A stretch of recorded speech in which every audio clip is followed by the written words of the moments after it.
We read Avraham Avinu, Abraham, our father. Why?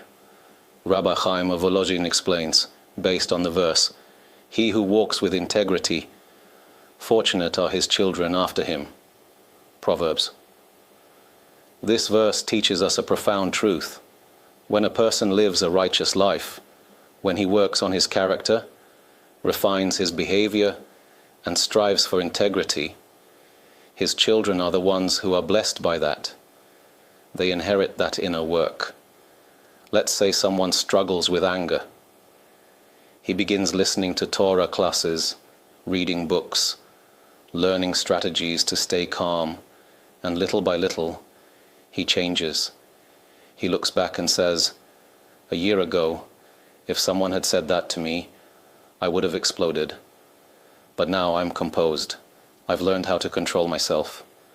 Rabbi Chaim says, your children will inherit that transformation. In science, we know that genetics transmits physical traits. But modern research has started recognizing that even emotional patterns and tendencies can be passed down. And Torah teaches this truth from the start. When you work on your middot, your inner traits, you're not just helping yourself, you're planting strength and clarity into your future generations. That's why the Mishnah says Avraham Avinu, because his inner refinement, his 10 tests, his spiritual greatness weren't just for himself. He transformed his very nature, and that transformation was passed down to all of us, his descendants. This gives us incredible strength. Even if someone feels unmotivated to change for themselves, when he remembers that his efforts will uplift his children and grandchildren, he'll be willing to give everything. Working on your character isn't just personal, it's generational. The character traits of a father or mother, how they live, how they behave, are deeply significant for their children and even future generations.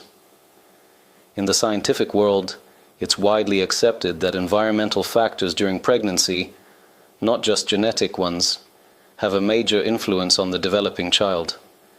Even modern research acknowledges how crucial it is for a pregnant woman to live in a calm, emotionally healthy environment. A man whose wife is expecting should be 1,000 times more careful than usual about his tone and behavior at home. If he yells at his wife, she cries, tension rises. That emotional atmosphere directly affects the unborn child. The baby can absorb fear, anxiety, even develop an angry temperament, because he or she hears everything. And our sages taught this long before modern science. Not only does the fetus hear what's going on outside, but according to the Torah, the baby even has some awareness of where he or she is. We learn this from the story of Rivka, Rebecca, in the book of Genesis. Is it happening to me? So she went to ask a prophet, what is going on inside me? Why was she so troubled? Because when she would pass by a house of idol worship, one baby would kick and try to come out. And when she passed by a synagogue or house of Torah learning, the other baby would kick. She was confused. What kind of child is this?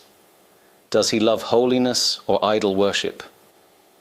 She didn't yet know she was carrying 2 distinct souls. One would become Jacob, the righteous one, the other Esau, who had very different inclinations.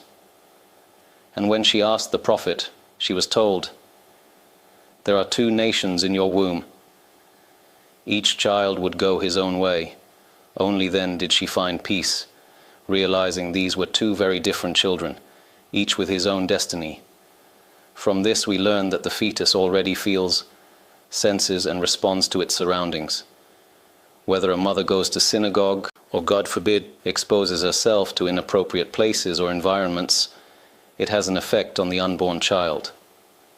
Every parent who truly wants the best for their child should be extremely mindful during pregnancy. Even secular science now acknowledges that music the fetus hears in the womb can influence their preferences and emotional responses later in life. In the revolution, we brought studies showing that newborns recognize and prefer music they heard during pregnancy. Some mothers even told me that when their baby was especially agitated in the womb and they turned on a Torah lecture or a shiur, the baby calmed down. I've heard this testimony from more than a few women. The child is affected by the mother's emotions, by the energy in the home, by the spiritual atmosphere. But here Rabbi Chaim of Volozhin adds an even deeper idea based on the verse.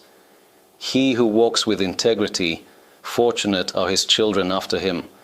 He explains, when you work on yourself, your character, your emotional reactions, your self-control, you're not only helping yourself.